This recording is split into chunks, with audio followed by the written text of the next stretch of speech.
Бисмиллахир-рахманир-рахим.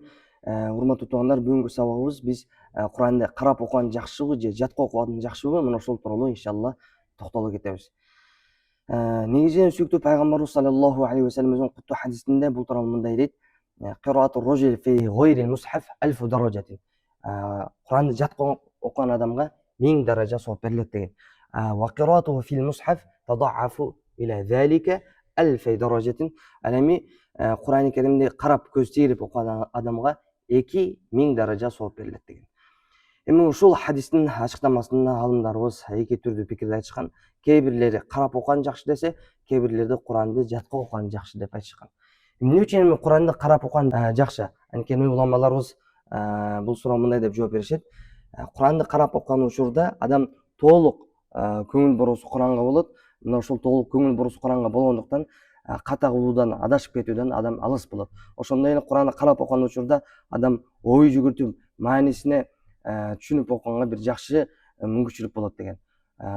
Жана ошондой эле Куранды окуш өзүнчө бир ибадат болсо, аны карап туруш, кармаш өзүнчө бир ибадат деген. Мына ошондуктан Куранды карап окуган жакшы деген.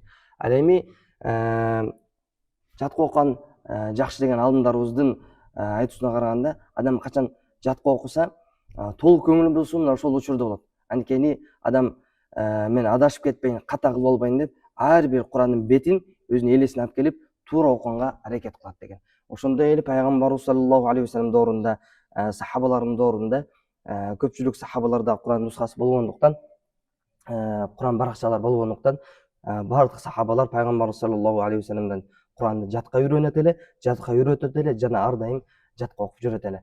Мына ушул себептен Курани Керимди жатка окуган жакшыраак деген. Эми ушул эки ойдун ортосунда белгилүү хадис алымы имам Навави рахматуллахи алейхи мындайча чечим чыгарган: бул адамга жараша жана абалга жараша болот деген. Адамга жараша дегени кээ бир адамдарга карап окуган жакшы болсо, кээ бирлерине жумуш көп себептен же убактысы болгон себептен жумуш менен биргеликте жатка окуган жакшыраак деген. Жана ошондой эле абалга карата болот. Кээ бир учурда Куранды карап окуган жакшы болот, кээ бир учурда Куранды жатка окуган жакшы болот деген. Кыскасын айтканда, бул эки тең учуру өтө жакшы.